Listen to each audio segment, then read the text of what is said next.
Iya, pasca pembukaan segel oleh Satpol PP, aktivitas belajar mengajar di SMP 2 Batu Sangkar dan SD 20 Baringin belum berjalan. Proses belajar dipindahkan dan sebagian secara daring.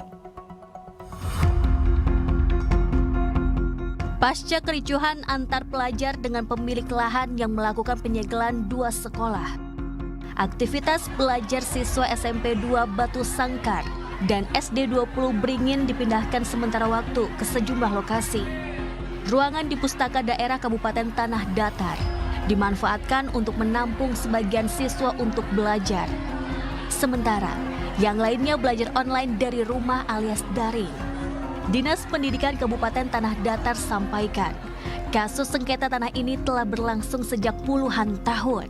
Gugatan dan aksi penyegelan ini sendiri sudah berlangsung beberapa kali.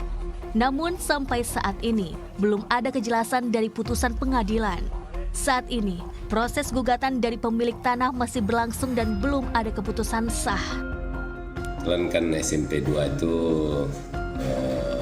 terletak di sebuah lahan. Jadi itu kan ada pihak yang mengklaim bahwa itu adalah tanah mereka. Memang tanah tempat berdirinya sekolah itu sudah berdiri bangunan pemerintah, yaitu sekolah itu semenjak tahun 1951. Guna menghindari adanya keributan dengan pemilik tanah, aktivitas belajar mengajar terpaksa dialihkan sementara waktu. Rio Maiputra melaporkan untuk NET. Sengketa lahan yang melibatkan sekolah menjadi pekerjaan rumah pemerintah pusat dan juga daerah. Pasalnya, siswa yang dirugikan bisa terjadi penyegelan oleh pemilik lahan seperti di beberapa daerah berikut ini. Kasus penyegelan sekolah akibat sengketa lahan di Kabupaten Tanah Datar, Sumatera Barat bukan yang pertama. Di sejumlah daerah sengketa kepemilikan lahan sekolah juga terjadi. Oktober lalu, Sekolah Dasar Negeri 4 Anyar, Kabupaten Serang, Banten, ditutup paksa. Siswa pun menangis dan histeris akibat kejadian ini. Bukan sekedar dengan papan atau kayu, sekolah disegel dengan batu setrak dan ditumpahkan di depan gerbang. Penyegelan terjadi saat siswa tengah melaksanakan kegiatan ekstrakurikuler sehingga membuat siswa ketakutan. Penyegelan paksa dilakukan pihak yang mengaku sebagai ahli waris. Ati Karmila dan keluarga klaim telah beritikat baik selesaikan sengketa lahan, namun belum kunjung buahkan hasil. Tapi Dinas Pendidikan pastikan bangunan sekolah yang sudah berdiri hampir 50 tahun ini merupakan milik pemerintah Kabupaten Serang. Keluarga yang menyegel sekolah buka suara. Masih di Serang, Banten, September lalu, SDN Kuranji Kota Serang disegel oleh ahli waris menggunakan kayu dan pagar bambu di gerbang sekolah. Penyegelan dilakukan saat para murid sedang melakukan proses kegiatan belajar mengajar. Mediasi antara pemerintah daerah dan ahli waris usai penyegelan tak berjalan mulus. Segel pun tetap terpasang beberapa hari. Untuk bisa masuk ke lingkungan sekolah, guru dan juga siswa keluar masuk hanya bisa melalui jalan sempit yang berada di samping sekolah. Pemkot Serang menyayangkan tindakan ahli waris yang menyegel SDN Kuranji. Tanpa adanya hasil putusan pengadilan, Pemkot Serang mengklaim memiliki bukti kepemilikan lewat hasil pelimpahan aset dari Pemkab Serang.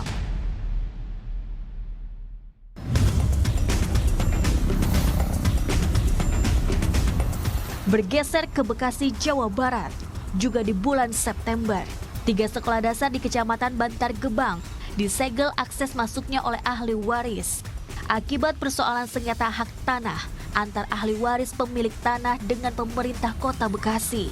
Hampir 1.000 siswa SD Negeri 5, 4, dan 3 Bantar Gebang tak dapatkan hak belajarnya. Sengketa lahan yang mencangkup 3 bangunan sekolah dasar di Kecamatan Bantar Gebang ini bermula tahun 2003. Upaya mediasi dengan pihak Pemkot pun sudah dijalankan sejak tahun 2019. Ahli waris tanah kekeh menutup akses gerbang sekolah sebelum pemerintah Kota Bekasi bayarkan hak ahli waris. Sengketa lahan antar pemerintah Kota Bekasi dengan ahli waris akhirnya menemukan titik terang. Usai Pemkot Bekasi berjanji akan membayarkan hak pemilik lahan November 2023 ini. Juli 2023, Gerbang Sekolah Dasar Negeri Lengkong Karya, Serpong Utara, Tangerang Selatan, Banten ditutupi tembok. Hal ini terjadi karena antara pemerintah dan pemilik lahan belum bersepakat terkait pembebasan lahan yang berada tepat di depan sekolah. Pemilik lahan menuduh Pemkot Tangerang Selatan telah menyerobot lahannya untuk menjadikan akses dan bangunan sekolah. Alhasil, tembok beton setinggi 2 meter yang dibangun pemilik lahan berdiri kokoh di depan gerbang sekolah. Negosiasi mandek, akhirnya pihak sekolah menggeser gerbang sekolah ke lokasi di sebelahnya. Di lahan milik warga lainnya yang sudah dibebaskan oleh Dinas Pendidikan Kota Tangerang Selatan.